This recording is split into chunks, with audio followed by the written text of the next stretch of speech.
covered almost all of Maiden's 80s albums, I've been losing sleep at night because we didn't do justice to Maiden's best album, Somewhere in Time. Maiden is one of those bands that I'd say I respect more than I enjoy listening to regularly. To be honest, out of the regular bands that we cover, I probably listen to them the least, for the exception of this album. From the first seconds of the opener till the fading synths on Alexander the Great, this album feels like a whole new Maiden. A Maiden we hadn't seen up to this point, and a Maiden that we really haven't seen since. We really do have to give good justice to this album. We're all old Metallica.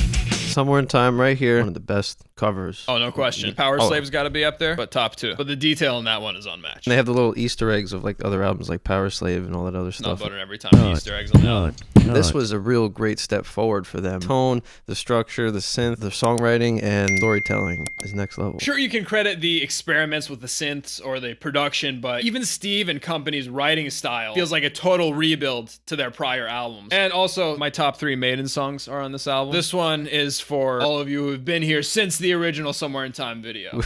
We tortured ourselves and played it like real time. Without further bovine excrement, I'm Darius King. I'm Metalhead. Caught Somewhere in Time.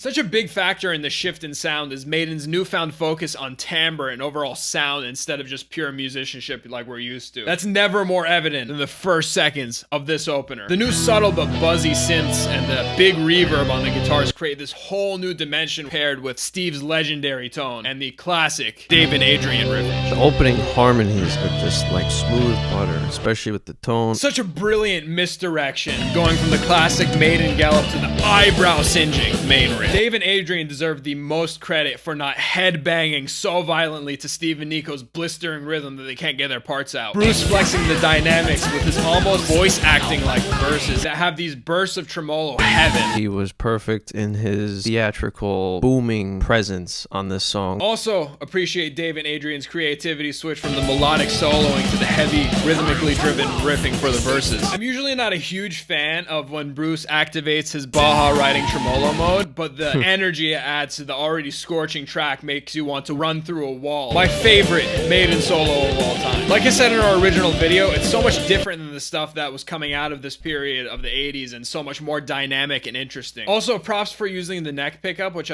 seems like most rock and metal guitars from the 80s just didn't know it was even there. Other than John Petrucci, I don't think I've ever heard such a spacious and sexy lead tone. It's such a dynamic, well thought out, detailed song. And it is my favorite Iron Maiden song. I don't know what you're gonna say, oh, you hypocrite, you used the song for your Maiden formula, the gallop, and why is that okay here? First of all, kill yourself. Second of all, it's the tones and the timbre and the production that I feel really unlocked the maximum potential of Maiden. Add that to the radical attention to detail and pacing, and you've got yourself 10 out of 10. Oh shit. It's arranged so beautifully, and the tones are perfect. Always enough button.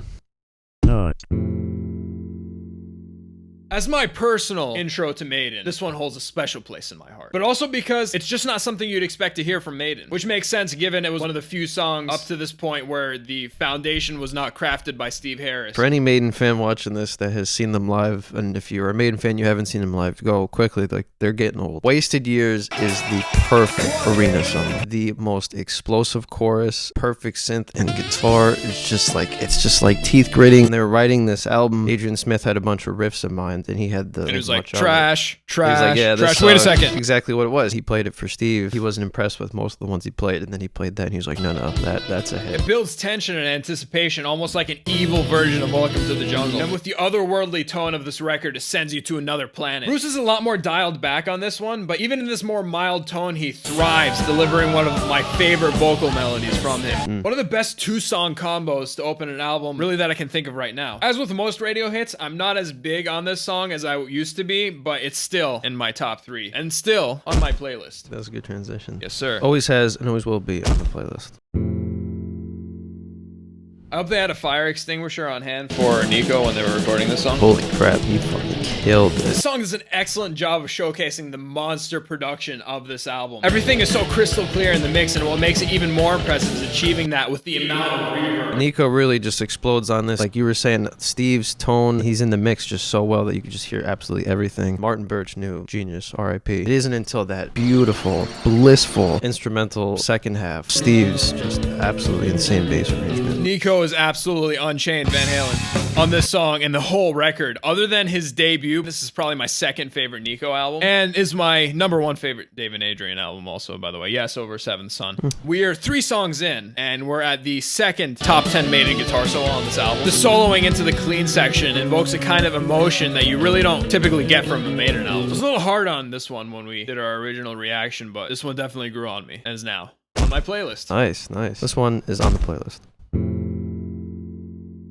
One of Steve's most slept on bass riffs. Oh yeah. Put that out there. So cool to hear bands properly use synths, especially during the 80s. The pad underneath adds such an essential layer of ambience, one you might hear on a song even today. First time I heard this, I was like, is this an Iron Maiden song? Nicko's just military snare build up, perfect. This one I think is probably the second best chorus. There are so many cool moving parts and details, like the goosebump invoking chants by Bruce during the gallop section. This album legitimately feels like Maiden, the movie. How many more nut button solos can they cram into this thing? Aided by the stellar second half. This one is going on my playlist. This one at first didn't really stick with me too much, but it's one that grows on you more when you listen and dive into it. It's going on the playlist.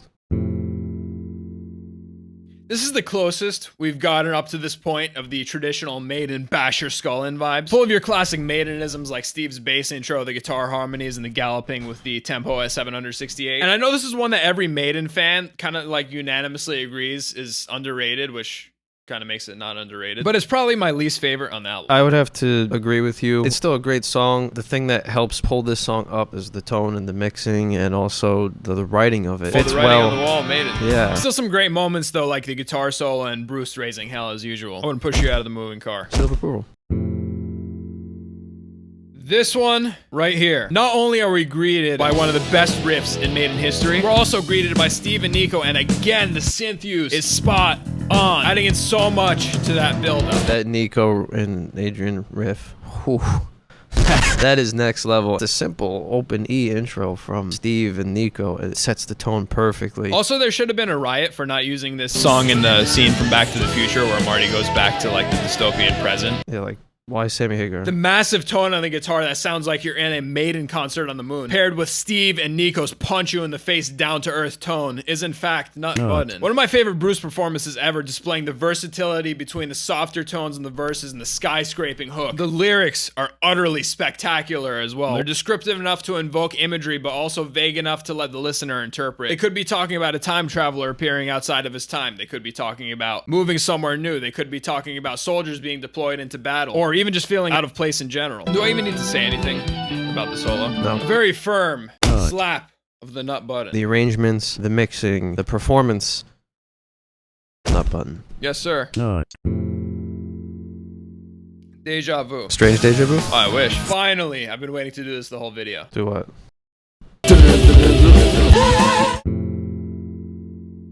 You caught hellfire for not playing this in our first one. I did. I'm liking the mix of the Wild Wild West shootout with the military march too. Strong rhyme vibes on this one, but I'm really liking Bruce's vocal melody in the verses. And once again, they knocked it out of the park with the lyrics reading straight from a textbook. The first 2 to 3 minutes are just heavenly to me. This is an epic. I always loved back when Maiden did this and they had the epic to end the album. It's bliss. I appreciate the name drop too. Dave and Adrian need to be stopped with these solos though. We're running out of spots in the top 10 list. While it is very reminiscent of many of their other album closers, I still appreciate the ambitiousness and of course the raw musicianship. The last line had me dying on the floor. He conquered all of these men. He was immortal. He built empires. And then he got like the sniffles and fucking died. Not as high on this as most fans, but I still respect the effort and ambition. Seal of approval. Another great epic, so it's going on the playlist. Overall, on this show we're clearly discussing opinion as no one can make absolute claims on subjective topics.